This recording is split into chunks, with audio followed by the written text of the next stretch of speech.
Hi, good afternoon already. I'm going to speak a little bit about our India programs and the ones that we would consider successful and how they are successful. My colleague Dr. Amit is here too, so if you have any questions, he's also great. Okay, so the legal situation in India is probably quite unique if we think about other areas where we work in. So under the animal birth control rule, street dogs are to be sterilized, vaccinated, and subsequently released at the same spot where they were picked up. This has been in place since 2001. It was challenged in 2015, but then the Supreme Court directed that all state governments have to implement the ABC, which means Animal Birth Control Rule.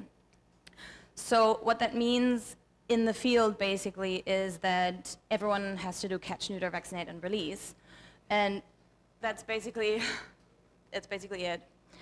But it's not a bad thing because in India, the human-dog relationship is also quite unique. So it's actually a good approach. So what we do, we have developed a catching method that we call hand catching. So that's humanely picking up dogs and basically evaluating them by their behavior, what catching method should be called. There's lots of head shaking here, I'm not sure why. It's a cute picture, I think. So in some programs we have over 50% of the dogs that are hand caught. That means less stress for the dogs, and they can be transported quite stress-free to the clinics. We keep them usually for 3 days in total, and then they will be released to the exact same spot where they were. Whoever came to our workshop knows that we work with GPS coordinates, and we are quite strict with the place we have to release them, so there's a very small radius. In between, there's obviously neuter and vaccinate, so we do high volume vaccination, neuter and minimally invasive. And then we also notch the dogs. So we have an M&E program that basically Dr. Ahmed and me do, where we monitor like how we are doing in our programs and where we should do better. So I'm going to talk about a few places we currently work in. So this is Dehradun in the state of Uttarakhand. As you can see, it's quite up in the north. So in 2018, there were about 679,000 people in Dehradun, which is located, as you can see, in the north part, but also surrounded by mountains. In 2016, the street dog density and public complaints about dog nuisances in Dehradun were quite high, and in response, the Dehradun Municipal Corporation introduced a humane animal birth control program in collaboration with us. That's ongoing, and an assessment of the dog population and dynamics was conducted in multiple ways. So we do not only street counts, but we also do questionnaires, and we have a community engagement program called Abhay Sankalp. So Dehradun, it's a bit of a not so great picture, but I hope you can get the gist. So there are 60 wards, and we, for the purpose of managing dog populations, we put them into 6 zones. So we also have a system to monitor roaming dog population. And this program is quite unique, so because we have the mountains, we basically looked at the outside areas of the municipality and saw, okay, these are potential areas where dog could migrate into. So we kind of made sure that we capture all of them, so there's not a pocket of dogs that basically could reproduce and then fill up space. We found about 10.5 adult roaming dogs per kilometer, and we started this program in November 2016. Just to give you like an idea what high volume means, so until December 2017, we had sterilized almost 10,000 dogs. And I checked yesterday's report. Until yesterday, we sterilized 21,096 dogs. So since November 2016, and that includes females and males. This program is unique in a way that we actually focus on females. So at least we try, just because it's more cost efficient and all the good reasons. So yeah. So just to give you a little bit, so we do, every 6 months, we do a survey to see where we are. So this is our May results, just to give you a gist of female sterilization rates as well as total dog sterilization rates in the different zones. What that means is it does not only look good from the level of sterilization we've reached in different zones, but it also meant for Daradon, because we think because it was such high volume in a short time, that the population actually is decreasing already. So we saw the first dip, as you can see here, in our May survey last year, and we were a bit like, okay, that looks good, but how is it happening? Well, not May, October, from May to October. And then, but it continues, does this now, and when we speak to our colleagues on the ground, it seems to be like, I mean, recognizable that there is a decrease. So yeah, so here you are. It's about 35% that has decreased over the last 2.5 years. But we also tracked dog welfare indicators. If anyone who studied the ICAM guidance knows what we're gonna talk about now.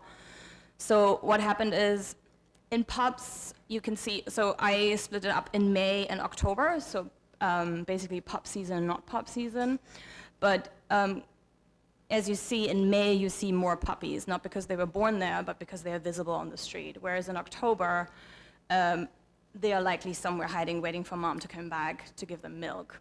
So what you can see here, although we see a drop in population, the pups on the street in October are kind of still the same, just because they are anyways not very visible. Whereas in May, you see a steep decline here. And then another welfare indicator is skin issues. So as you can see, skin issues logically has very little to do with breeding season. So you can see there is, even if you separate in October and May, there's a decrease and there's like an improvement quite severely. As in we saw zero this May, 0 dogs with skin issues. If you remember, it was almost 80% or 75% of dogs sterilized, so that has had an impact over the last 2.5 years. But my favorite one is obviously lactating females. So we can actually see that there is a decrease. And here, it's again really important that you look at May and October separately. Otherwise, you would think from last October to this May, oh, there is an increase. But if you look at the May surveys, you can see that it actually steadily decreases for the right time frame. Another one is Ahmedabad in Gujarat. As you can see, it's not in the north, it's in the west, I'm saying. So it's a different state. It's not our own program, but we work with a municipality, so we help them, because they have done a terrific job, but they have been quite attacked by the media because they operated in a sort of data-poor vacuum environment, where the only data they had was the numbers of dogs they sterilized, what gender they were, etc. But there was no analysis of, is there decrease, have they made any impact on the welfare of the dogs? So just to give you a little background for Ahmedabad. So Ahmedabad is basically the economic center of Gujarat and has a human population of around 7 million right now, which is steadily increasing. So it's a growing city and becoming more and more important. So the Ahmedabad Municipal Corporation implemented a CNR program since 2001, which is quite long. However, they took a break in 2011. That gives us a good breaking point, though, if we look at the different phases. So phase 1 was different from the approach from phase 2.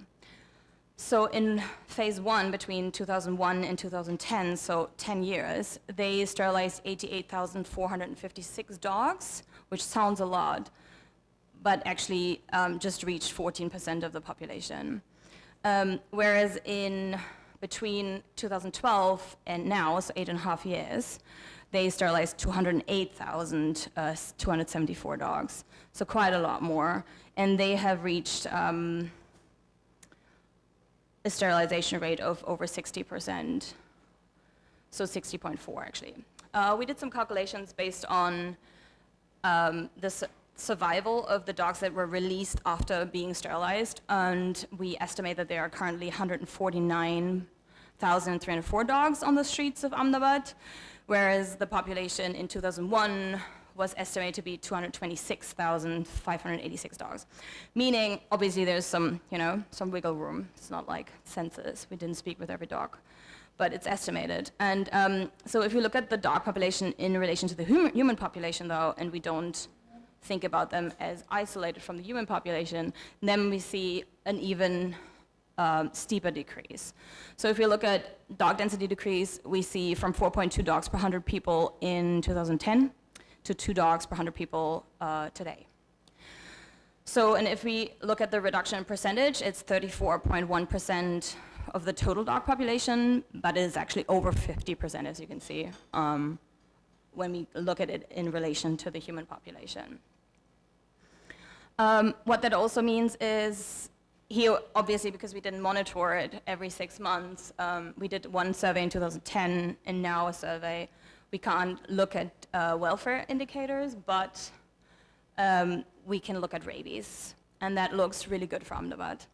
So they have done a good job in getting so many dogs sterilized and vaccinated. So as you can see, they restarted in 2012, where there were 3 rabies cases inside the AMC, so inside the corporation, meaning that it actually happened within the boundaries. So you can see in the first year, 2013, there were still 2, but then since 2016, there has been no reported cases. So if we look at we did a June survey, so we did a street count. So these zones are, we made smaller zones, but usually those are the operating zones for NGOs to sterilize. So we surveyed them separately just to know how well these zones are served and where there is still need for them, because as I said, Ahmedabad did a really good job, but they obviously also want to know where they can improve. So you can see the red zones are under 50%, and then you see central Ahmedabad, which is super highly densely populated, and is old Ahmedabad, so heritage city basically. They have done a great job, and if you ever come to Ahmedabad, you will see over 10-year-old dogs just chilling out on the street, and they're just happily living their sterilized life, basically being fed by the communities, because in India, they're quite well provided for. So that's basically what Ahmedabad did. So now we're currently in the process, we interviewed over 6,000 households, so we're gonna look at CAP stuff, and we're also gonna look at dog bite data, because Ahmedabad, as you can see, not only the numbers, but also how they covered the entire area, they have actually done a good job, and they don't deserve to be so bashed. So we're gonna help them and work with them. Another program that is not very different from Dehradun in terms of sterilizing lots of dogs in a short time. So there are only 2 million people in Vadodara, and about 44,000 dogs on the streets. That translates to 2.4 dogs per 100 people, or 12.6 dogs per kilometer in our surveys. So here, as you can see, we've reached quite high levels of sterilization within Vadodara, but here we don't actually see a massive decrease. That might be because the pet population is much higher than in the other areas we work in, so there's a different dynamic. But what the sterilization program has achieved through this hen catching, where people actually engage, or our AWOs actually engage with the communities, speak with them, and be literally positive examples, is that we have fewer complaints. The complaints have changed in nature, but I think, especially for the municipality, which is really important, they have now language, data they can prove things with, and they can explain, and the media really picks up now and is on board. So they actually not try to bash them for their efforts, but they actually kind of like work with them, and they now find that it's much easier for them to make cases because they have data, and they also know how to explain what they're doing. So I've said a lot, but we think the lessons learned here is actually that high sterilization versus low sterilization does show a difference. So there's always this argument that anything makes a difference, but we see that immediate density decrease, if that is your objective, then you should go full speed and not just do 100 here and 100 there. And then obviously, though, we all know dog population management is not as simple, so you need to understand what you're working with. So in India, we have these street dogs are street dogs. You can call them community dogs because they get fed occasionally or regularly, but that doesn't mean that their relationship with humans, or the humans don't have a relationship like we have with our pets. So it's tricky, as per usual, But here we have examples that actually show that high sterilization rates can be achieved and also make a difference, actually. On that note, thank you. And we also would like to just point out that our program managers, whose work we basically represent here and we check in our monitoring surveys, are these guys, and they do a terrific job. Thank you.